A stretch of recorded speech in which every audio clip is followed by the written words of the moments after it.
Welcome everybody, and welcome to episode 39 of the Tom, Stu and You podcast. Episode 39 already, one more to 40, eh, Stu? Absolutely, yeah. We'll have to do something important for it. Might have to get a guest on, or some sort of special topic. Yeah, wait and see. Watch this space. Maybe we won't mention capitalism for one episode. Maybe. I wouldn't hold your breath. Yeah, it's not going to be this episode, is it? No, definitely not. So what are we talking about today? We are talking about everything wrong with billionaires. Everything wrong with billionaires. When you say that question, I think that, what pops into my mind is that it's pretty self-evident to me. But I guess that a lot of people will say, these people have worked hard, taken risks to, created jobs for the economy and things like that. So I guess what we want to say, first of all, is that we're not targeting individuals or anything like that, being critical of individuals. It's more about the systemic reasons why they come about. Yeah, I mean, there's definitely, it's great that there are some billionaires who donate large amounts of money, although there is a lot also to criticize about the whole concept of how they go about their donations and philanthropy. There was this amazing podcast episode on why philanthropy might not be as good as it seems. Winners take all, generous giving, or phony philanthropy. We'll have the link in our show notes. But yeah, there's no denying that there's about 2,200-ish billionaires, 2,153, I think, at last count, around the world. They've worked hard, they've taken risks, they've provided great value to society, yada, yada, yada. 67% of the world's current billionaires are actually self-made, and I know how much you and I both hate that word, self-made, but we'll get into that in a second. But despite this, however, I feel like there just has to be a realization that they have gained far more from their work than any normal, reasonable person could expect. As the saying goes, the rich get richer, and it's this particular aspect which we want to focus on today. How is it possible that the rich get richer, and why does billionaires as a concept even exist? Like, how can someone possibly get that much money? I mean, I think that as humans, we kind of struggle with thinking about what a billion actually is. I know that myself, like doing the research for this and just, thinking about it in general, it's hard to kind of, view it in your mind, like imagine what $1 billion, £1 billion looks like. I guess some analogies are good to try and put these things into context. Let's do it. Because, we never had to deal with these kind of big numbers throughout our evolution or anything like that. So it's kind of an alien concept to us in a lot of ways. So did you know that 1 million seconds is about 11 days and 1 billion seconds is about just shy of 32 years? So that should put it into some context. Yeah, I got some good ones for you too. So when weighed in $100 bills, $1 million weighs approximately 10 kilograms. So you can chuck that in a backpack, for example. $100 million, you'd have to carry that around in a crate. So not a huge crate, but like a still pretty decent sized crate. $1 billion is approximately 10,000 kilograms. So 10 ton, like 3 blue whales or something. And then on top of that, $1 trillion is approximately 1 billion kilograms. And I mentioned $1 trillion because it's been estimated that Earth could have its first trillionaire within 25 years, if the same upward trend that we've been seeing over the last few decades continues. Yeah, which is like the same trends on which is wild, because already a January 2020 report found that billionaires have more wealth than 60% of the world's population. So 2,153 billionaires, they have more than 4.6 billion people combined. Yeah, absolutely. That's the Oxfam report, isn't it, from 2020? I recall. And it's important to note as well that wealth amounts to around $10 trillion US, and that's just shy of half of the USA's GDP. So that's the USA, the richest nation in history, and it's just shy of half of the GDP of that country. And that figure, as we'll go on to talk about, has risen during the pandemic as well. Yep. Which is wild. I have one more fun analogy too, just to really help with the visualization of things. So I like this. The chances of you being a billionaire by current world population figures is roughly 1 in 3.5 million. In contrast, the chances of you getting struck by lightning are 1 in 700,000, which means you're Wow. 5 times more likely to encounter someone that's been struck by lightning before you run into a billionaire. And that's just purely on a theoretical probability basis. The fact that you and I will never see a billionaire in our life because we don't run in Yeah. those circles Uh, is even more crazy. yeah. But they control a huge amount of the world's wealth. So Yeah. so what kind of system, I guess? Because ultimately, I think we want to look at a system rather Yeah. than any individuals. What kind of a system, Stu, would concentrate such I don't know what it's called, but Mate, what kind of a system would concentrate such levels of wealth in in so few hands? Do you think? we need a little jingle, don't we? Like every time we say capitalism, we need like some sort of visual, like like Yeah, Twitch streamers, the gamers, they have some sort of like star pops up yeah. every Then time there's a new subscriber. Every time we mention capitalism on this podcast, we need a little jingle like dun, dun, dun, dun, yeah, dun, capitalism. going to hit the capitalism button, and the little jingle will play. Because ultimately, you know, as we said at the beginning, we don't want to just like point fingers at Jeff Bezos or anything like that. It's actually about a system that enables them to get to the positions where they are, that allows them to disproportionately reap the benefits of collective labor in a lot of senses. Because that's why I don't like the term self-made billionaires or anything like that. That's because yes, you've had the idea, or yes, you've started a venture, but you could never have, Amazon couldn't have got to where it is without the help of all the workers that are employees. Jeff Bezos couldn't have made the billions of dollars on his own. He's been able to you know, use capitalism to employ people, have that relationship, the employer-employee relationship, and take the surplus of what those people create and reap the benefits from it. And that's why capitalism is going to be, a part of this discussion, because I don't think it should be like that. I don't think we should have billionaires. We need a system where, you know, stuff is disseminated more or distributed more equally amongst the population. Yeah, just on Jeff in particular. So when people bring up the Mm. whole like he works hard argument, which I'm sure he does work very hard, he Yeah, makes more in 15 seconds than the median employee of Amazon does in an entire year. yeah, And I yeah. think it's only in a capitalist society in which we trade hours of life as a means of value and production that could ever Mm. possibly exist, because there's no way that anyone could justify that 15 seconds of anyone's time is worth more than 365 days of someone else's life. So Yeah, exactly. if it was purely about the value they derive, then Mm. there's no way that equation could ever balance out. No, not at all. And you can't even argue that he works that much harder than the lowest paid worker at Amazon, or the medium paid worker at Amazon, or anything like that. So it's a system of extraction, really. I think you'd say, with capitalism, because like whilst he may have had the idea, he's relied on thousands of workers, thousands of people to input the infrastructure to deliver the packages, all these kinds of things. So he couldn't have done it on his own, and then he's been able to extract the surplus and basically enrich himself from the top and avoid tax, which I'm sure we'll come on to. Yeah, so I guess Because that's the big thing. I guess it's probably helpful now to move on to like, why are billionaires such a problem? Like, why is this something that we're talking about? Why is this even a topic on our podcast? And I mean, obviously, billionaires are the poster boys for capitalism, and so much of what we're talking about in this episode is directly critical of the capitalist system, in which obviously the concept of billionaires is merely a symptom. But there's quite a few real problems the existence of billionaires that I guess aren't quite as easily obvious. They're not quite as obvious to someone if you're just thinking about it in passing. So, Mm-hmm.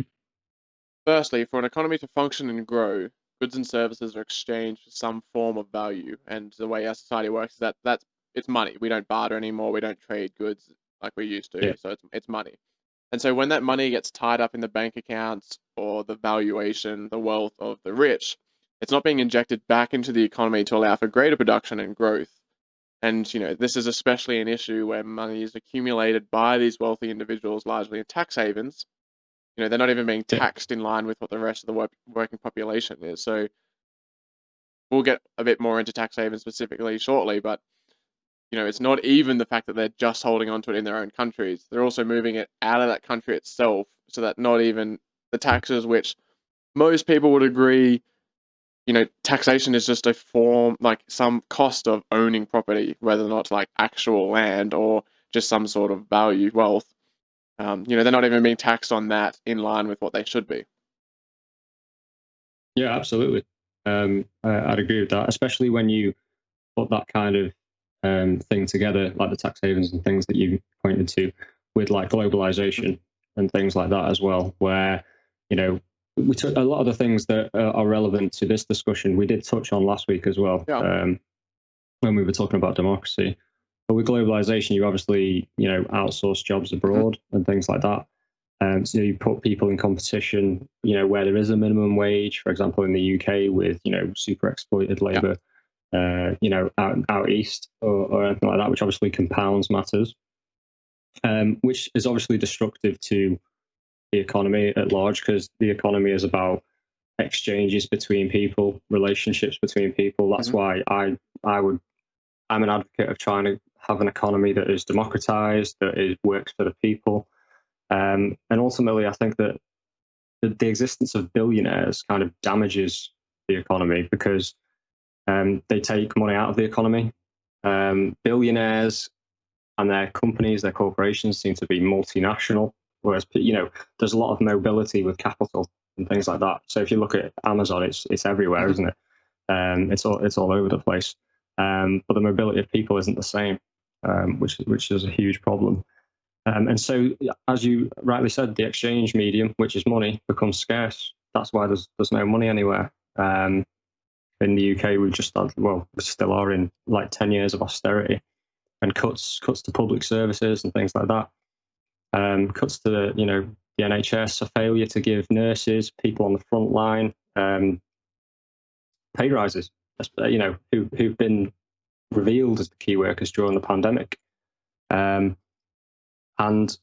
there's no money for that. So we spoke about it last week, where if we could democratize the economy, you could get access to untold amounts of money that just exist in personal bank accounts and things like that, and just think about what you could do with that. It really is a huge problem for us. And whilst we've been in the pandemic, as we're saying, the wealth of the billionaires has increased.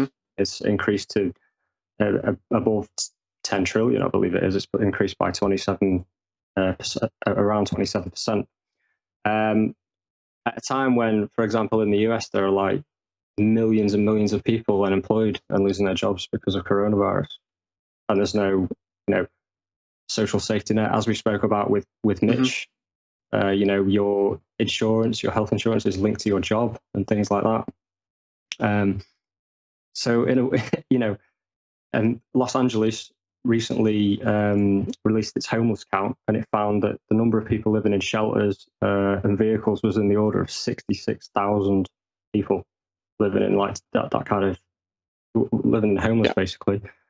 Whereas during the pandemic, I think it's like 666 billionaires of America have just enriched themselves. So that system, clearly to me, is inequitable and unjust, and needs rectification. So it is all about the system. It is. And on that system point, billionaires can only derive that much value from investments in things that don't actually exist. Like there's no tangible derivation of value. It's not like they have $1 billion sitting in a bank account somewhere. They don't have $1 billion sitting in goods and services anywhere. They're called corporate vehicles, and it's largely representative of the share market. So, we've talked about Yuval Noah Harari in previous episodes and his concept of stories. We've also talked about bullshit jobs in one of our most popular episodes so far, and a lot of that has to do with things that don't actually exist. We're just creating value out of thin air, and then, trying to encourage people to obtain that value that doesn't exist. Eventually over time, it's going to collapse in on itself, right? Like there's no way we can just keep creating value out of thin air and expect the world and capitalism to just keep going as if nothing is out of place. So just that whole concept of invisibility, I think we'll get into a bit when we start talking about how to actually tax the rich. But it's it's crazy to think that they can have so much personal wealth and yet not have personal wealth. So, I mean, yeah, like just I just like, you run out of words at points where you're just You like, do. it's just so ridiculous how we're all just letting the system happen without realizing that like some serious shit needs to change. Absolutely. Like moving on to the next problem then, I guess, as well. So billionaires and the companies in which they run, they actually destroy jobs if you look at it on a net total basis. It seems a little illogical from a gut feeling perspective. Surely the larger the business gets, the more jobs they create. But if you were to look at Amazon, for example, and while yes, Amazon itself is getting bigger and they're providing more jobs for people, that is until it largely becomes automated supply chains. But even ignoring the fact that automation is coming and going to replace a lot of those jobs, how many smaller mum and pop businesses have had to close because they couldn't compete with the big guys? And it's not just Absolutely. Amazon, it's Walmart, it's any sort of grocery chain, it's this whole concept of monopolies, which we'll touch on again, like having so much power and anti-competition concentrated in these big businesses completely destroys the rest of the market out there. Absolutely For agree. people who don't have the power to then be able to take advantage of the loopholes and the inequality. So then, again, like the rich just keep getting richer, the powerful just keep getting more powerful, because the more power they get, the more they're able to influence things to then give them the extra benefits they need to become more powerful. So it's just this never-ending cycle. Absolutely, man. In Downward terms of spiral. destroying jobs, I think you're absolutely right. We see it on the news daily when they're talking about, this such and such a company is making these cuts or these redundancies, these cost-saving measures and things like that. Now, that's an artificial short-term way of increasing profits, is to, get rid of the workforce, which is why, we advocate for democratization of the workplace, because if you had that, then you wouldn't vote to outsource your jobs abroad or export production abroad. So you're absolutely right that billionaires and billionaire companies do run stuff just purely for profit, just for the profit motive, and part of doing that is to cut people's livelihoods where it's most profitable. I also just wanted to touch on, because we're talking about the economy with jobs and money, as we were talking about earlier, the concept of a plutonomy. Now, this is something that Citigroup analysts come up with a few years ago to describe the emergence of billionaires. Yep. Now, plutonomy refers to a society where wealth is controlled by a select few, and economic growth becomes more dependent on similarly wealthy minority, so like a billionaire class. So this Citigroup basically said that the bottom 99% in the income distribution in America, for all practical purposes, had ceased to participate in the economy. And that's because the emergence of super wealth and things like that. So they started to advise that investments should be put towards things that rich people would get, instead of investing in things, products, etc., that would benefit the majority of people. Yeah, I mean, and similar to that, it goes back to last week's episode about democracy and how like billionaires and their corporations destroy democracy, and they continually get given additional tax breaks and loopholes, which only help to serve their interest and grow their influence. But again, also like us as individual people, our actual influence in political decision making, and the whole concept of our votes meaning something in democracy becomes way less important than the influence billionaires in particular and their corporations are able to enact on politicians in whatever party best represents their own interests as opposed to the interests of the people.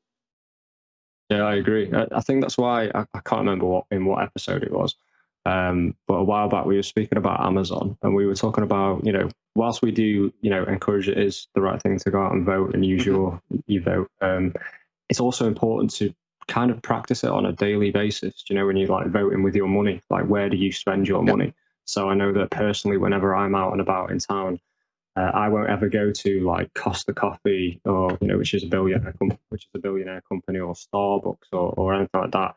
I will like purposely try and seek out some sort of family run thing, because I know that the money then is kept within the local economy rather than like given to some extractive international corporation. Yeah, I mean, there's there was a US Supreme Court Justice, Louis Brandeis, I hope I said that right, and he said we can have democracy or we can have great wealth concentrated in the hands of the few, but we cannot have both.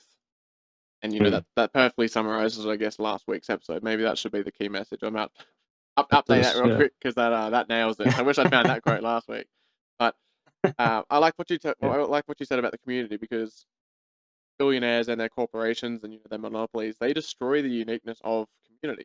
So in a never-ending pursuit of efficiency and the scale of economies, the bigger guys keep getting bigger. So Walmart, Amazon, Google, Facebook, they buy out competitors, they force smaller businesses to close, and then we end up finding ourselves living in a society where we all eat the same fast food, we shop at the same grocery store, we wear the same clothes, we buy our same electronics from the same store. We're so desperately searching for uniqueness in a world in which we're unconsciously supporting the very destruction that we desire. And it's easy to say, like, oh, I can't do anything myself. But as you say, like, you can vote with your money, and it all starts on a small scale. And I think that's, the whole point of this episode is we're trying to, like, make you aware that your personal decisions do matter. And while, no, you and I can't go out and, like, suddenly influence the government to enforce a wealth tax on billionaires and then force billionaires to stay in the country to actually pay the tax, we can start that conversation here and get people knowingly understanding what it is that their decisions are contributing to. Definitely. I think it's so important, because as well as damaging communities and things like that, they also aren't that great for the natural world. Yeah, definitely not. Because they use like million dollar yachts, and I believe Roman Abramovich, who's the billionaire owner of Chelsea, he's got like his own private Boeing 747. So if that's just flying him and his entourage around, then that's obviously not as good for the carbon footprint as flying economy or anything like that. To visit his castles and all that kind of stuff. There's also there's a guy called Jim Ratcliffe, who's a billionaire from the UK, who owns a company called Ineos, and Ineos were found to be one of the worst polluters in Scotland. Yep. Interestingly, when I was just to go back to the point I was making about how capital can move around and the rich can move around really easily, he was an ardent supporter of Brexit, and now that he's got his knighthood, he has in fact buggered off to Monaco to live in a tax-free country, of course, where he can enrich himself. So of course, and in addition to that, I believe he was looking to start up a car company that was going to bring jobs to Wales, but now that's been put on hold, and now they're looking at France instead. So the advocates of Brexit don't always have the best interests of the people at heart, and I think that's important to realise as well. Yeah, I feel like we say this all the time too, just the whole concept of capitalism in terms of aspiring towards short-term profits and increasing the wealth of shareholders and owners is completely antithetical to any sort of sustainability practices in terms of long-term thinking as opposed to short-term thinking. And now, obviously, there are some people, capitalist organizations that are also doing great for the environment, or it's not like we're trying to broadly sweep all businesses under the same brush. But you also have to acknowledge that there's a lot of people making a lot of money off, this new green wave movement, and it's not, capitalism doesn't just have to be destructive practices; it can also be good practices, and it all depends on the new feeling of consumers around the world. But it's still the capitalist society itself which is allowing for the creation of billionaires, regardless of how they get their money, that is at the core of the issue, rather than the businesses specifically in which they're investing and making their money. I just wanted to point that out because it is a fair argument against a lot of people. Like, you hear it all the time with Al Gore, for example. He's making a lot of money off pushing a green agenda, but it's not pushing the green agenda that's the issue.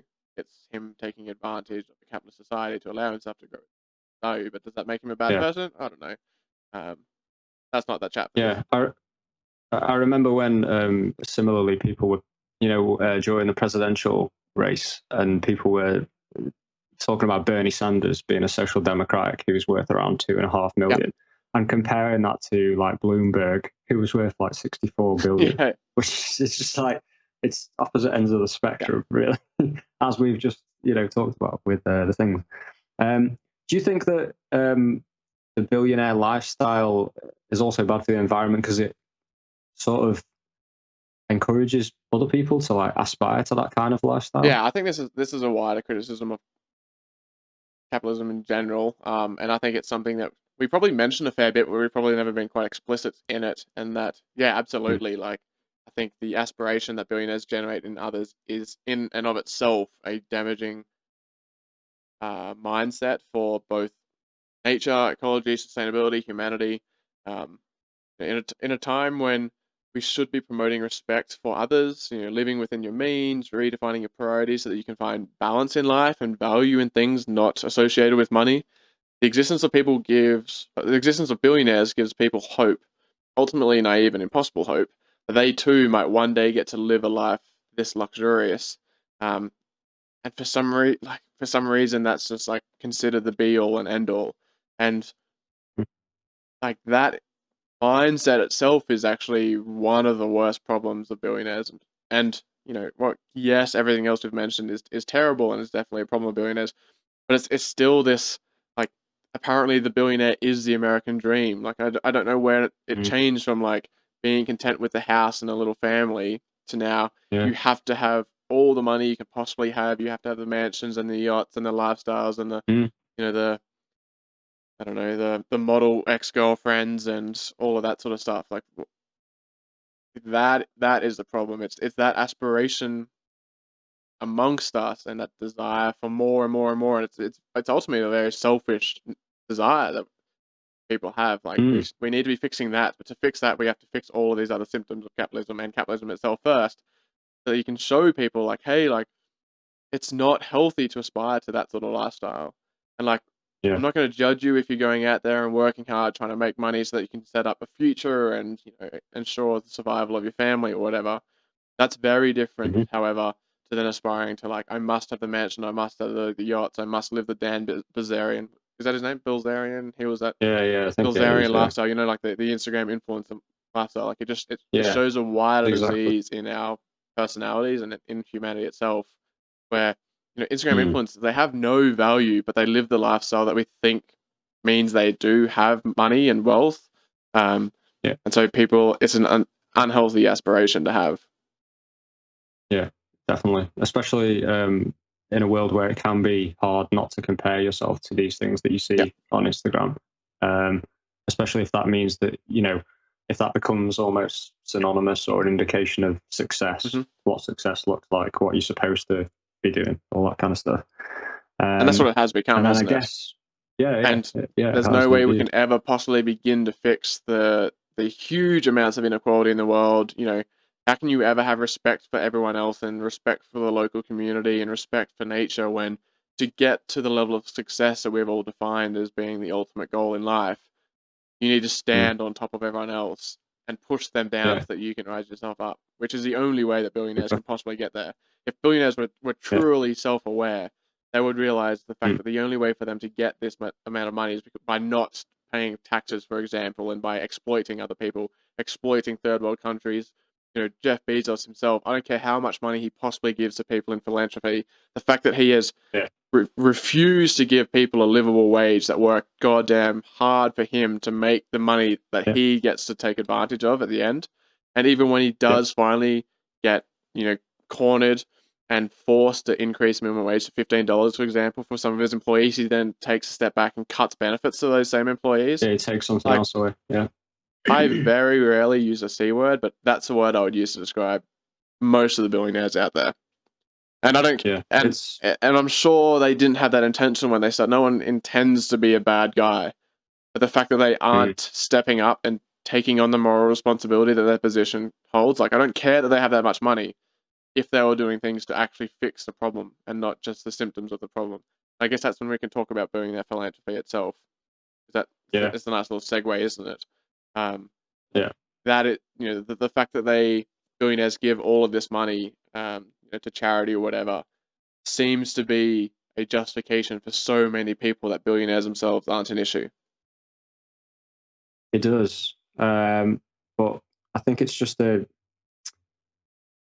There's an argument by a guy called Rob Reich who wrote a book called Just Giving: Why Philanthropy is Failing Democracy and How It Can Do Better. And it seems to suggest that, sometimes philanthropy is about taking private wealth and turning it into public influence or the appearance of public influence.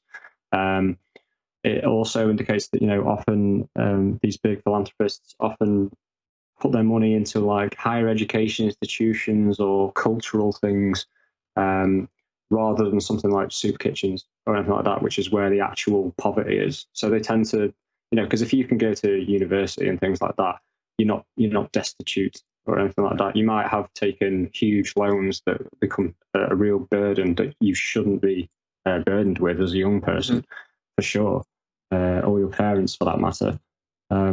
But it's not getting to people who are absolutely in dire need of that kind of assistance.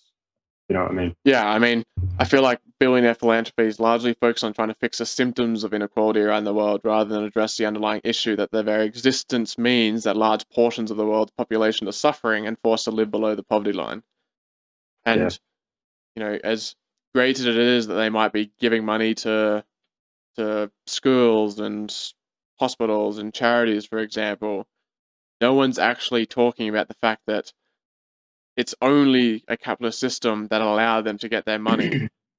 By destroying that, we can actually bring everyone out of poverty. And it's not about taking money from the communities first through capitalism and then expecting the government to then tax that back and give it back piecemeal back to the communities in which it was already taken from.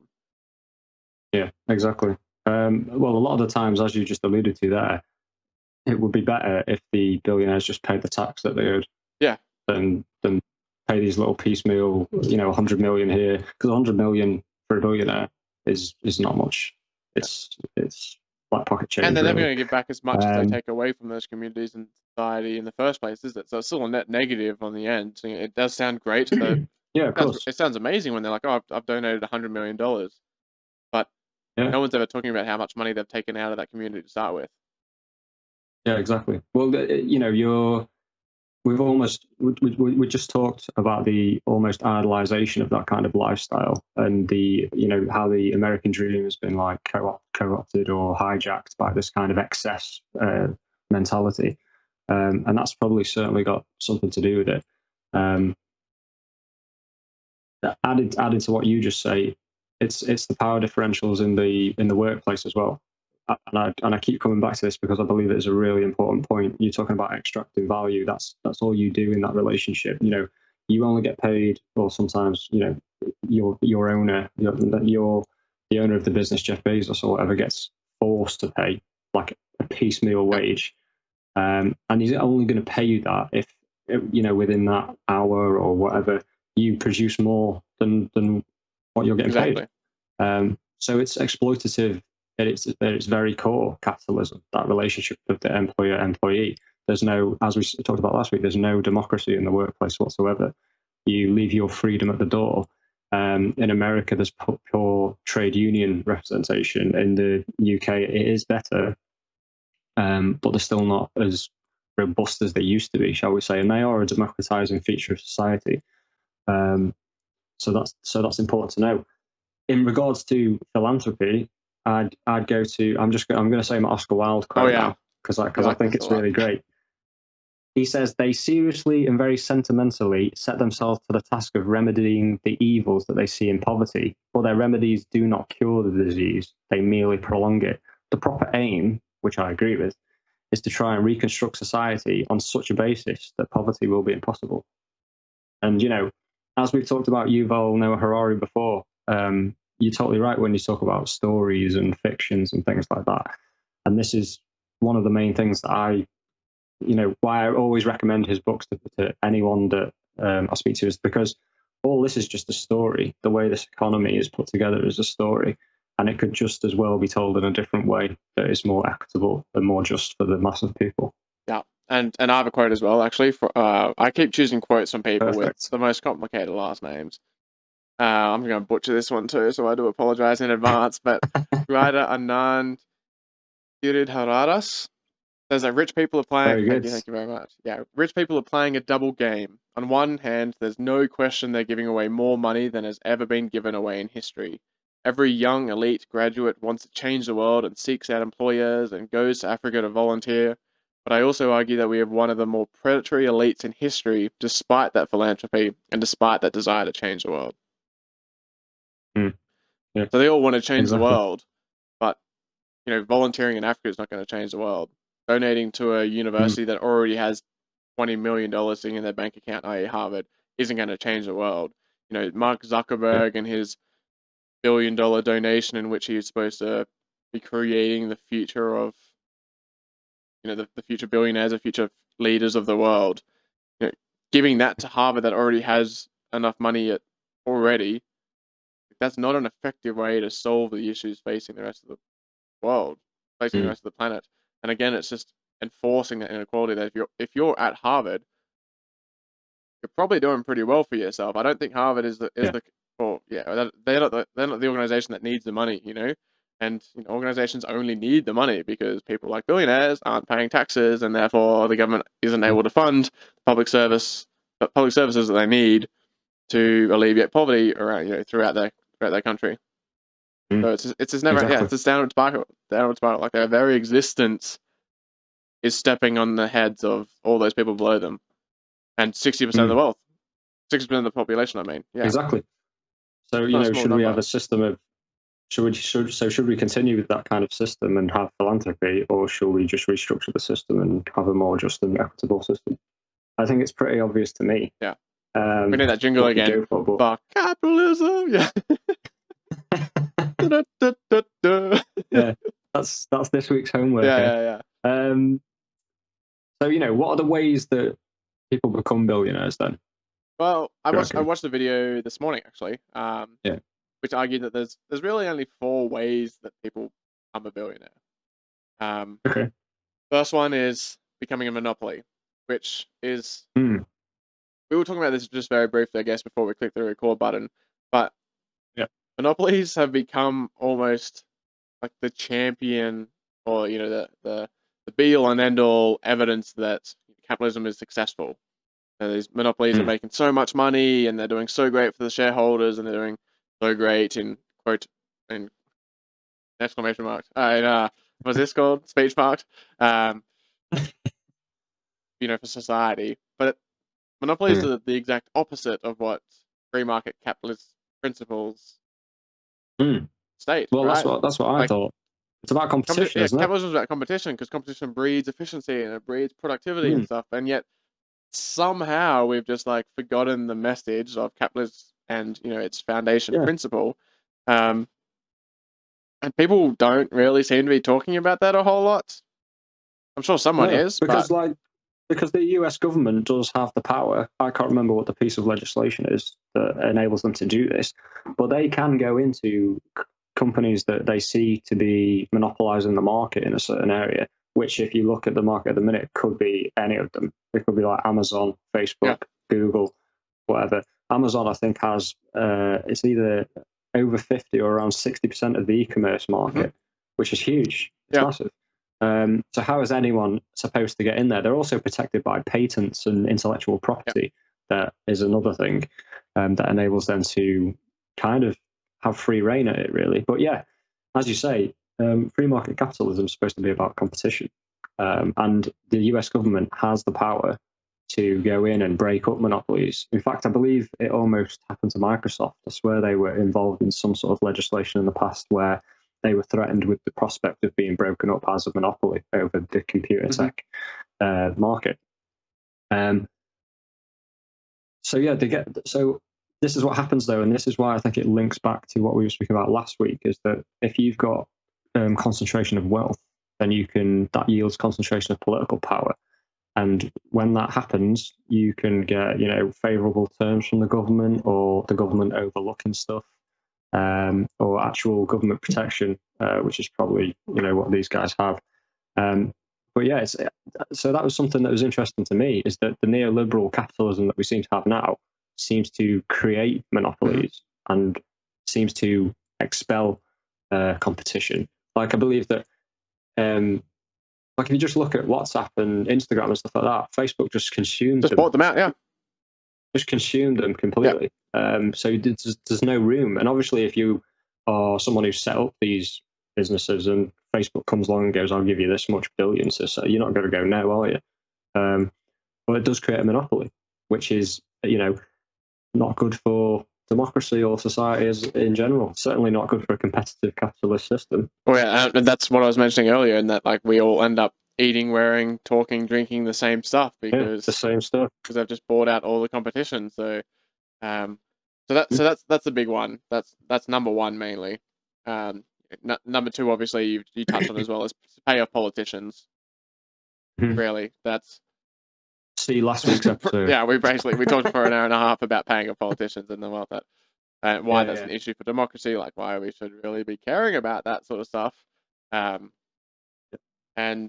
Trump's tax cut and the Koch brothers and all that sort of stuff. Number three, obviously, as you say, is to exploit tax loopholes. And then number four is to inherit the wealth. So inherit. A lot, basically, like to summarize those four options, it all comes down to an unequal playing field. So regardless of whether or not you're a self-made billionaire or you inherited the wealth to start with, at some point in that journey to becoming a billionaire, you cross a line in which it's not a definable line. It's not like it's $1,500,000 is the line. It's somewhere between $1 million and $1 billion, in which it sort of crosses over from a reasonable expectation on reward for value provided into, now I have enough to start paying off politicians. Now I have enough to start increasing the inequality between me and the rest of the people. I now have enough money to be able to afford, the accountants and the lawyers to fight the battles, to get the patents, to get the copyrights, to, push away competitors, to buy competitors, to find the loopholes I need, to set up the shell companies in tax havens overseas, to mingle with other billionaires, which then create unfair opportunities in terms of to go to Davos. You mean? Yeah, exactly. But you're like, having money then increases the opportunities you have by, if you have money, you can be more risky, and becoming more risky means, you're more likely for that to pay off compared to someone else. So if you and I were to start a business, for example, $10,000 to us is an astronomical amount of our savings that would absolutely cripple us if we were to lose it. And so therefore we're much less likely to take the risk needed to then have the possible payoff to then start us on the journey to becoming a billionaire. For someone who already has a head start, or someone who already has money, $1,000 to start a side business is nothing. They could probably throw $100,000, $1 million, and get people, they could headhunt, the top employees or the top contractors or the top researchers, whatever needed to make it more likely to succeed. And so, as I say, the rich just keep on getting richer, and it's not until we can figure out how to equalize that sort of distribution in the population that we're ever going to have a chance of fixing the issues that need fixing. Yeah, no, I agree with what you're saying. I think I came across another way of doing it in my research, but it is quite maybe a unique one, and that is to get or exploit insider trading information, which is what a guy called Stephen Cohen did, who is like a hedge fund manager in the US. And his previous hedge fund came under criminal investigation for, the amount of criminal conduct that was going on with insider trading there. And in fact, I think it was around 8 of his colleagues or the workers there pled guilty to that, but he got away with a fine, and then just come back and then set up a different hedge fund, and is still doing the same thing. I believe he just recently bought the Mets, the sports team. So he's business is good for him. And then obviously the concept of a meritocracy that you came on to, patrimonial capitalism, inheritance, all that kind of thing.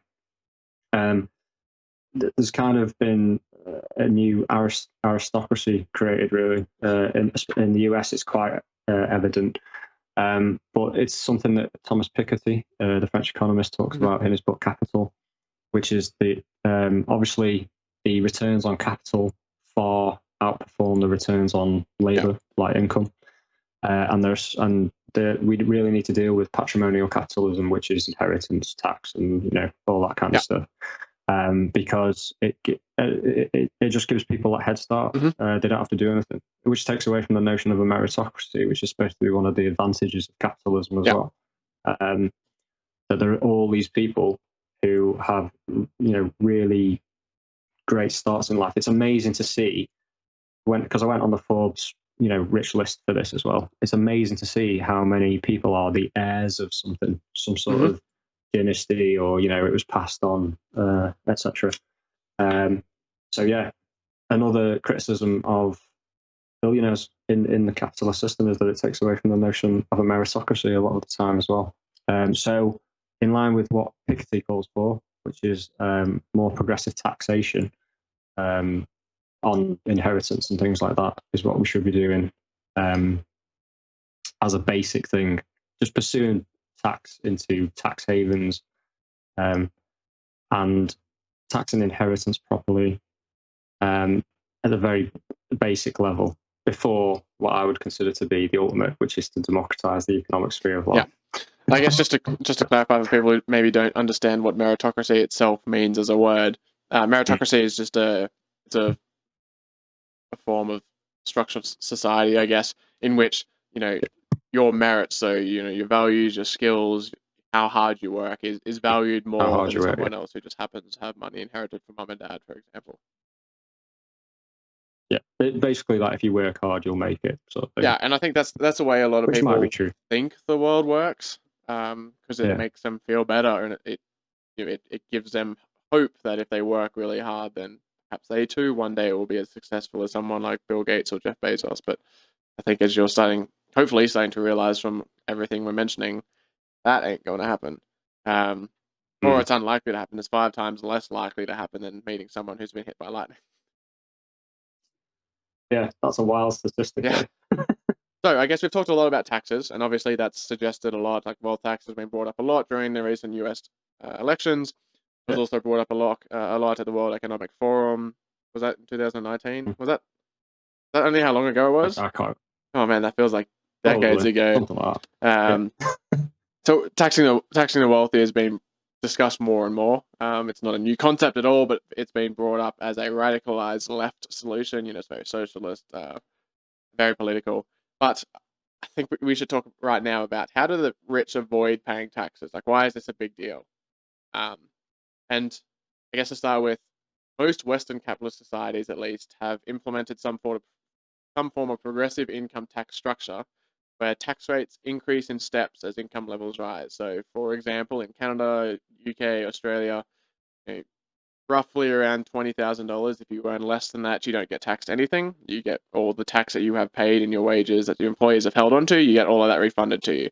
Then once you start earning more than $20,000, you get taxed a certain percentage. And then once you earn more than $40,000, you get taxed even more on income above $40,000. And so it goes up, with the idea that the more you earn, the more you get taxed. But relatively, it all works out to be about the same. So someone who doesn't earn much money as a percentage of their total income should get taxed roughly about the same as someone who earns lots of money, but the actual dollar amount that they're paying in tax is going to be vastly different. The system is obviously supposed to minimize income disparities and help provide revenue for the government to pay for public services which benefit all people within the country. So think healthcare, roads, public transport, defense, all of that sort of stuff. The problem is that this clearly isn't working the way it was intended. So from 2006 to 2015, most people's wages grew about 2% a year. So that's basically just inflation, right? Obviously some people are getting promotions, but on average across the board, most wages are growing around 2% a year. This includes anyone who isn't a billionaire. For billionaires, however, their wealth increased by 13% a year. A lot. 13%. Like that is a significant. That 11% disparity is a significant amount of money dollar-wise when you think they have $1 billion or more in personal wealth compared to the wealth of the rest of the working class, right? And now there's obviously many ways in which the rich can avoid paying the amount of tax that they're supposed to. They can shift profits offshore to either a country where the tax rates are much lower. So this happens a lot when work is outsourced to third world countries. Obviously they're paying wages in the third world country, and then they're only being taxed for what they're paying in that third world country. They can shift wealth to tax havens, which don't charge tax at all or charge a very minimum amount of tax. So this is where you hear a lot of places like the Caribbean Islands, like Cayman Islands, for example, where thousands and thousands of businesses apparently have their headquarters, despite the fact that there isn't a physical business at that location. This is where the whole concept of shell corporations come from. So, a company in America might actually be owned 100% by a fake or made up company, a shell company that lives in the Cayman Islands, for example, but they don't do anything for that business itself. They just own 100% of this other company. But because they own it, they can then only have to pay taxes for that jurisdiction and not for the US, or for whatever country they're in. And also, the government, for the most part, taxes wage income at a much higher rate than investment income. So business deductions, tax loopholes are rife throughout taxation law in every country because they're very complicated. So, for example, Trump passed that tax bill in 2017, which allowed for a 20% deduction on income that passed through partnerships, sole ownerships, and S corporations. It's interesting to note that the majority of businesses in the US, including those owned by Trump, are pass-through organizations, aren't they? Which in itself is fucking madness that the president of the United States was able to pass through law that benefited himself personally in his business. But anyway, not surprising though. No, I mean, he's kicking and screaming at the moment, isn't he? So, but if this all sounds complicated, it's supposed to be. It is complicated for a reason, and it's all on purpose. So the rich can afford to hire accountants and lawyers which specialize in finding tax loopholes, but you and I, the working class, could never afford to pay these fees. They learn the costs involved in setting up fake businesses and trust accounts and pass-through businesses to take advantage of those loopholes. Because you need money to spend money to make even more money, and this doesn't have anything to do with working hard, and this has everything to do with continuing the trend of inequality and maintaining the status quo, which then results in the working class being taxed at a much higher effective rate as a percentage of our income compared to the rich, who use their wealth to invest money, to create more money. Rich keep getting richer and not being taxed on income from getting richer. Which is why Trump, for example, only paid $705 or $750 in tax for the last 3 years, and then before that didn't pay anything in federal tax because his businesses were making a loss, because in the US his businesses was making a loss because all that money got transferred overseas or through deductions and tax loopholes, so that accounting-wise made no sense. Australia did a very similar thing when we were talking about our commitment to the Paris Climate Change Agreement, for example. All these accounting loopholes where, you can offset you carbon. Can offset your carbon. Yeah. And it's all accounting. And give it to it's all accounting trickery. Some other country. Yeah, exactly. It's all accounting trickery, which in the end, the world doesn't give a shit. People are still starving on the streets. They don't care that your business is owned by another business in a place that you don't have to pay tax in. People just want to be fed. They just want to have houses. They just want to have opportunities to create a meaningful life for themselves. What? They want the necessities of life? Oh, mate, that's the socialist. That's so far left. It's just radical. God, how dare they? What? Yeah. How much are they asking for? I know, for? Yeah. It's like 10 grand. Yeah. And you are, I know, you are right to raise all that stuff. Following, and this is why I think it's important to realize that this big money, these multinational corporations, they do shift money about, they do shift capital about quite easily, and that's what we should be uniting against and standing up against. Not looking at the immigrants coming over on a boat trying to make a better life for themselves. Yeah. We should be looking upwards at the structures of people who extract wealth out of our communities and then hide it in offshore accounts and all that kind of stuff. In the UK, Amazon paid last year £14.4 million, which sounds a lot, in corporation tax. But they had UK revenues totaling £13.7 billion, and the corporation tax in the UK is at 19%, so it's nowhere near that. Similarly with Google, they paid £44 million, but had UK revenues of £1.6 billion. Again, it's nowhere near. So what's going on? What's going on here, and why do our governments, our politicians, not actively pursue these corporations? See last week's podcast. Yeah, exactly. Yeah, I like that. Yeah, yeah, because they're getting paid. Yeah. People are idiots. But okay, so let's talk about this then. Why do people defend the concept of billionaires? What? Everything we've said. I got so almost depressed reading arguments for why billionaires isn't an issue. Like, so many articles Yeah. written weirdly on a lot of faith blogs, which was a new one for me. Well, that's interesting. Faith blogs, Yeah. because I remember one quote from my religious education studies at school, and it goes like this: "It's harder for a rich man. No, yeah, it's harder for a rich man to get in the kingdom of heaven than it is for a camel to pass through the eye of a needle." Oh, interesting. So, Also, good memory. You so, remember that but from school? yeah, thanks. Yeah. Yeah. I do remember that I from was school. busy. Yeah, Yeah. I don't know if that's the exact quote or Yeah, whether yeah. I've mixed it up a What little bit, paragraph? but What it's book are we something like talking? that. Yeah, who wrote it? Yeah. Yeah. Yeah, it was interesting Um, because it's interesting how they can take like various. Obviously, that quote wasn't mentioned on these faith blogs at all, right? They mention a lot of the quotes about respecting your neighbors and everyone should have an equal chance at life and stuff. And it's interesting how they can turn very specific quotes from where they derive their values. So obviously, this is a faith-based value system to justify their own personal beliefs. But yeah, so that was a strange one. Yeah. But yeah, a lot. Yeah. There's a lot of arguments, I guess, for why people defend the concept of billionaires. I think, from a very high level, I think it's just a general lack of understanding of the true nature of both the relationship billionaires have with our governments and the role they play in our society, whether that's intentionally ignorant or blissfully ignorant. Um, and also, like, we're not talking about millionaires and something that is relatively achievable in today's age of Yeah. society. We're now talking about billionaires, which is like is a whole nother level of argument. But people are still using the same arguments for someone only earning $1 million, for example, businesses only making $1 million in profit compared to businesses making $1 billion in profit. There's a very different. There is a fundamental difference in how they get that money between the two. Like, if I worked hard, I could make a couple of $100,000 in salary or wages, for example. I could make $1 million by starting my own small business. If I work hard, that doesn't mean that I'll ever have $1 billion business. That doesn't mean I'll ever have $1 billion in personal wealth. Yeah.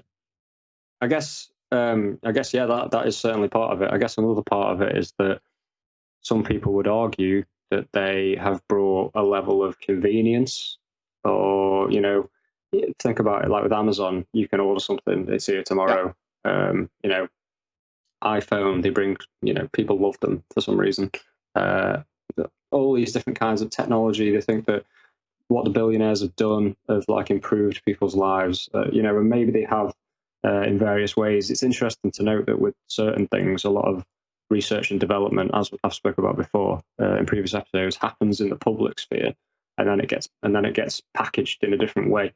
So, like with the iPhone, touchscreens and GPS and all that kind of technology, the R&D for that came in the public sphere. So in a way, you're almost paying for it twice in a weird way. So yeah, that's what I think. One thing is just convenience.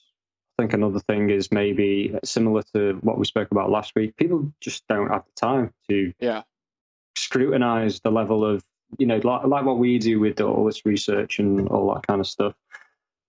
People coming from work, got to make tea. The kids are running about, won't go to bed, whatever. I get it. In a way, you just kind of get on with life and don't scrutinize it. That's why people like you and I do it, I suppose. I guess another thing that we touched on was the lifestyle issue. And I think a lot of people kind of want to achieve those two it. are connected too, I think, in that when people don't have the time to scrutinize and actually think about these things, they feel personally attacked when they still have this hope within themselves that maybe one day they could get there. And without the scrutiny and without the education and the understanding, they don't know that there is a very big difference between just like being successful in life in terms of like having a well set up bank account, for example, where you don't have to worry about can you make rent next month versus do I have $25 billion in personal wealth somehow, most of which is offshore and therefore is like actually creating inequality within society. Exactly. I think another thing that's happened is that tax has almost become like a bad word. It's been vilified much in the media, and I'm sure that a billionaire owned press has got something to do with that. But the mention of tax, even to like working people, is a bad thing. It's an evil thing. When really it's a sign of an egalitarian society. It's the day that we all get together and pay our share into helping children across the street go to school, helping the old lady around the corner go to the hospital or receive the care that she needs, all these kind of things. So tax has been taken to be something scary. It's the time like some government, some unknown power that you don't have much to do with much of the time, just comes and dips its hand into your pocket, rather than it being a sign of an egalitarian society, as I say. Yeah, and I mean and that ties in perfectly to the next point about it being an ideological or political difference. And it's just easier to call someone a socialist if we're demanding the rich be taxed more, than it is to actually think logically about the reasons and the basis for their argument, and taking that into consideration. But yeah, like Western societies particularly, like they don't want to be taxed more, but because they see tax first and foremost as them losing something, and that's the only part of the equation you consider. You don't actually consider what you're getting in return for that. Because you look at some of the Scandinavian countries, they have the highest tax rates in the world. Exactly. But then they also get things like free public education, free Medicare, like all of these benefits. But people don't think about that side of the equation. They just say like, "Oh, the government's taking stuff from me. Like, how dare they take stuff from me?" And I think that also links separately to we've vilified government in the last couple of decades, and I think. Well, yeah, there's a lot, and we obviously talk a lot and criticize the government a lot and how they handle certain situations, and it's obvious that there's things that governments could do to do better, but they also haven't necessarily done bad things. Like government as an institution isn't a terrible thing, but for some reason, that's just becoming more and more the basis of political differences. I think that you're onto something there, but I'd also say that a lot of the government that we've had in the past 30 years or something have been the governments of big business. And so there is rightly some criticism, and that's why, as I've said before, because of the concentration of wealth yielding concentration of political power that we have here, you need to truly democratize the economy in order to democratize the politics again. But I think if you did actually do that, then certainly government could be a force for good. There's no reason why it has to be, something viewed badly as it is today. Maybe the reason why it is viewed so badly today, or there's not as much trust anymore, is because they are the government of big business and they're not actually caring about the working people. Yeah, and there's a lot to it, I'm sure. Yeah, so. So that's obviously they're some of the biggest ones, but I think another one that they say is that the people who are billionaires have worked for it, or they've taken the risks. This is my favorite one. Yeah. So go on. Why is it your favorite? So in my notes I've written down they worked hard for it, and my answer to that was fuck. Where do we begin? Yeah, I mean, we've obviously touched on it a lot this episode, and like no one could possibly work hard enough to justify that increase in personal wealth. Lots of people work hard and don't become billionaires. They rely on people working hard for them, buying the hours of their life in exchange for greater value of production in return, and firing them and then replacing them if they don't produce enough. Family inheritance and or some other form of unequal playing field, head start in life is usually a big part of it. And some just get lucky. So, for example, Jeff Bezos just so happened to own a business like Amazon that had the capability to capitalize on the destruction of a pandemic like COVID. Jeff didn't work hard. He didn't know that this pandemic was coming. He just happened to own a business that people needed during this time. And that just fit within the constraints of society at a time like a pandemic. That's got, does that justify him increasing his personal wealth to that extreme level? What is it, another 30 billion or something in the last 6 months? I don't know, I just pulled that number out of my head, but absolutely. It's a lot, isn't it? It is, yeah. And another point there in a related field is like Netflix as well, and those kind of streaming services have increased their wealth by quite a lot. And the arts at the moment are taking an absolute pounding in this country because everywhere's closed. So there was talk, and similar things could happen with other beneficiaries of the pandemic, that you could tax them for the the success that they've had during the pandemic, basically. That would be an act of solidarity in a way, because with that money you could support the arts. I think Sam Mendes, the director, called for that to happen with Netflix, or suggested it should happen. But then also the economist Richard Wolff noted that if you did tax these American corporations, these billionaires that have done really well during the pandemic, you would have billions to spend on test and trace, and providing a social safety net for those who unfortunately lost their jobs, the homeless people that we touched on earlier. There's a lot you could do, as we said last week, if you could get a hold of these huge reserves of funds, of money, that are just kind of sitting there, really.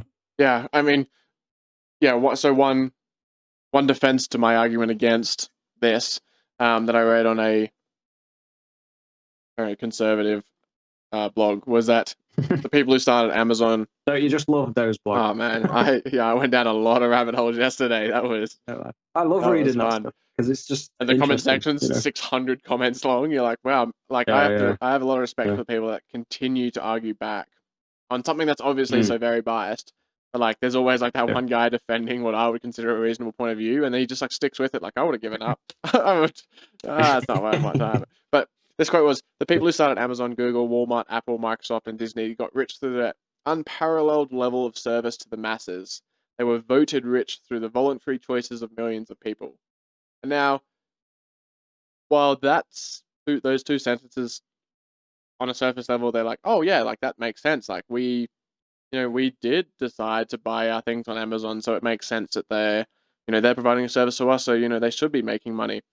Have a lot of things to talk about that, and I think COVID has been a particular point in history that has highlighted just how incorrect this is. But for example, for a lot of people, they didn't have a choice to shop on Amazon during a pandemic. Amazon was the only place offering what they needed, and small businesses didn't have the capacity or the capability to suddenly start offering delivery services for all of their products, And even if they could somehow deliver, there was no way that they necessarily could get access to their products from suppliers. So there's a whole range of issues that created this perfect storm for Amazon, where because they were so big and large and they had the capability and they basically had their own postal service, they could do whatever they wanted. So it's not that they were voted rich through voluntary choices of millions of people. They were the only choice. And it's again an argument for that monopoly that monopoly argument we mentioned earlier. If they get rid of the competition, it stops being a voluntary choice. Yeah, absolutely. And I believe that also Amazon, I'm not sure if they still do it, they probably do, but I know that in the first 26 years of business, they ensured that no supplier could sell cheaper anywhere else. Yep. They could only sell at the cheapest price on Amazon. So obviously people are going to go to Amazon if that's the cheapest price. And the other thing too was the US government had given them a tax break in which Amazon didn't have to charge sales tax on anything they sold. So even if someone was selling the exact same thing on Amazon and in the store, obviously it's going to be cheaper for someone to buy online because they're not being charged a tax on top of that. So then obviously millions and millions of people are going to buy off Amazon because money is way more important to them than knowing whatever the sales tax. For a lot of people that don't have the luxury of being able to just spend those extra couple of dollars on every single purchase they have because they understand the need of the community. If you're already at the poverty line, you're going to save money. It's the same argument why McDonald's does so well in poor communities. It's because it doesn't matter that someone might know that they need to be eating healthy for the good of themselves and the good of their lifestyle. That's all they can afford. Yeah. And so if McDonald's it's not a voluntary choice at that point. It's the only option, or the most economical option for someone already struggling financially. So this whole concept of we are just making the best decision for us by how we spend our money. No, that's bullshit. People don't have the privilege of being able to I live in Banff, for example. There's very few stores here that aren't tourist related. So if I need to get something, Amazon is almost the only option for me. And it's not because I don't want to support local, but if I need something very specific that a local store doesn't sell, what is my option at that point? Yeah, good point. Go to Calgary. Go to Calgary. And even then, Calgary might not have it, right? but Because they it's don't not have a it. huge Yeah, place yeah, in the middle of Alberta in Canada. Like, if yeah, they don't have it, So, um, yeah. yeah. So I think I think people just misrepresent the power or the supposed Mm, power of our voluntary choice in situations in which yeah. quite a lot of decisions we make in life aren't voluntary. I agree with that. I think that I've got a number of points I want to raise about that particular bit. Hit me. Putting the Chomsky hat on, I'd immediately pull up, look at the advertising Mhm. industry and when that and the amount of influence that that exerts. You know, the advertising industry has been designed to make, people make irrational choices. It's been designed to make irrational consumers make irrational choices. And that's quite clear from any advert that you look at. If you look at a car advert, it doesn't say this is the car, this is the features it's got. It's like a car driving up a mountain, or there's some superstar, kind of thing. So there's that. There's also the concept of that we talked about, like the hackable Mhm. animal now. That tech companies know how our minds work and all that kind of thing. So the voluntary choices of millions of people, I think you can quite easily undermine that argument if you just look Yeah. to manufacturing consent basically in some way. Yeah, there's a good quote that I read in one of the articles. It says, "Sure, most of these billionaires are hardworking, savvy risk takers who are model capitalists. Some of them, like Bill Gates and Warren Buffett, give away millions and millions of their wealth to noble causes. But it is not an exaggeration or radical to state that something is wrong with an economic system that creates such inequality and outright poverty. Those middle class people and the African Americans and Latinos work hard and take risks every day, but don't get the bonus wealth that too easily comes the way of the billionaires." Mm, absolutely. And that's a perfect segue into inequality that I just wanted to touch Mhm. on. There's a guy called Richard Wilkinson who's got a TED talk which is well worth watching. We love my TED Talks. We'll link it in the show Yeah. notes. He has written books and on inequality, and he also is founder of the Equality Trust, or co-founder of the Equality Mhm. Trust. They've done a lot of research into what does equality do to the social fabric of societies and things like that. He's done a lot of research into the more economically developed countries, the liberal democracies, the capitalist democracies, and they've looked at indexes of life expectancy, maths and literacy, infant mortality, homicides, imprisonment, teenage births, the concept of trust, even obesity, mental illness, and social mobility. Mhm. Um, and just to pick a few, like so, child well-being is better in the more equal countries. Who'd have thought Yep. it? You know what I mean? So What? the high inequality countries are like the UK, the USA, Portugal, things like that. People in more unequal countries, again, UK, USA, trust each other Mhm. less. So that's the atomization of society that we've spoken about before. That happens in neoliberal capitalist We definitely society. haven't just seen that in the US Uh, elections, have we? Jeez. there's more mental illness in unequal Yep. societies.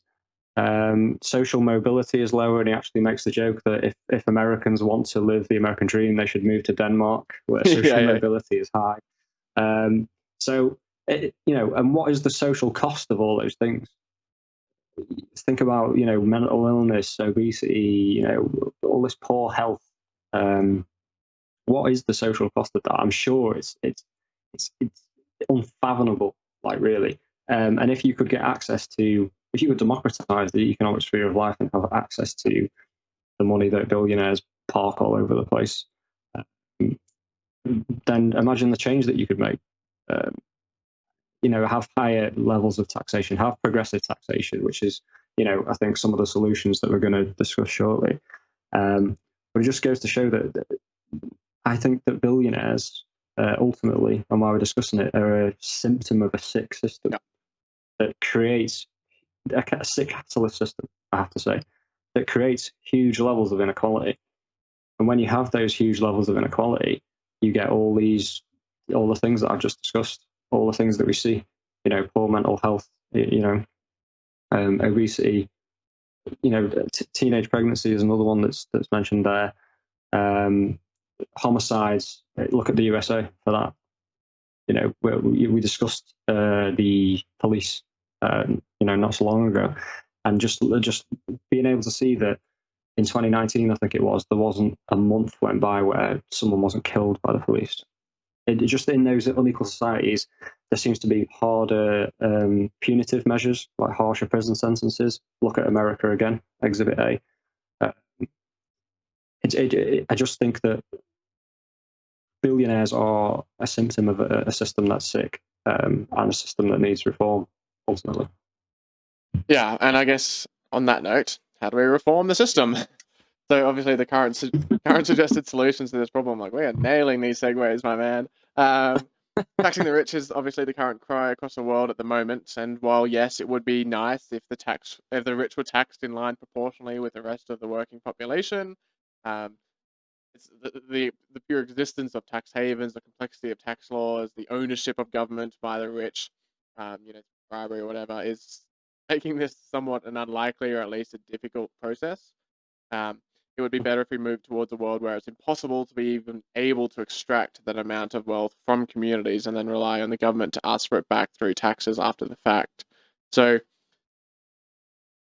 like, yes, taxing the wealth would be ideal, but you have to know that if all of a sudden America, for example, was to implement a 90% tax rate, which is what Bernie Sanders and Elizabeth Warren and AOC were asking for, you just know that those billionaires would just either leave America or shift their profits somewhere else. Obviously they're going to get away from it. So it's likely to be a slow process, right? Those in power aren't likely to implement policies which reduce their ability to further their own influence. It's going to take slowly chipping away at their privileged tax status. So, like one bill at a time, supporting the lower end of the economic ladder and giving actual real tax boosts to the middle class. I read somewhere that public shaming and radical changes like taxing the rich are unlikely to be very helpful, which is a shame because, as with anything, the existence of billionaires is a hurdle to reaching the goal of a sustainable, more equitable future for all. Yeah, absolutely. I think that progressive taxation is certainly something that needs to happen, at least in the short term, short to medium term. Ultimately, though, as people probably know, I'm for the democratization of the economic sphere of life. I think that if you have democratization of the workplace, you don't have billionaires. It becomes impossible to do that. You couldn't have those types of pay differentials in a company structure. It would get voted down immediately. So increasing company democracy, employee ownership, employee cooperatives, all that kind of thing, I think can only be a good thing. And also, going back to last week, can only be a good thing for the political democracy that we have as well. Definitely stopping and being more pursue tax avoidance more, end tax havens, which would require global cooperation, obviously, on some level. But global cooperation is what we need on a lot of issues. Climate breakdown, perhaps the number one. So these are kind of things that we have to achieve. Sustainability ultimately needs greater equality. I think that if you look at the Equality Trust's work, it's really good. If you watch the TED Talk, it's really good. It's quite explanatory. The science and the study that they have behind it is really impressive. So we ultimately need to go to that. Another thing that I just wanted to mention, to get in there, is that the monetary value of all the unpaid care work done by women over the age of 15 all over the world is something in the order of $10.8 trillion a year, which is greater than what the billionaires have. I always find it funny that Adam Smith never talked about the home in terms of being a part of the economy, because it certainly is in developing adults who function in society and stuff like that. It's one of the most important jobs there is. That I think needs to be recognized as part of the work. I think there's a book written called "Who Cooked Adam Smith's Dinner?" because he was waited on hand and foot by his mum while he was writing Wealth of Nations. Adam Smith, for anyone who doesn't know, is what a lot of capitalists hold up to be the father of modern day capitalism. So yeah, greater equality, across the board. Democratization of the workplace, the economy leads to greater democratization everywhere. And then we'd have greater levels of equality, I think.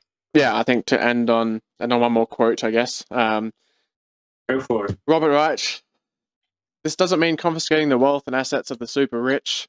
It does mean getting rid of monopolies, stopping the use of insider information, preventing the rich from buying up politicians, and making it harder for the super rich to avoid paying taxes.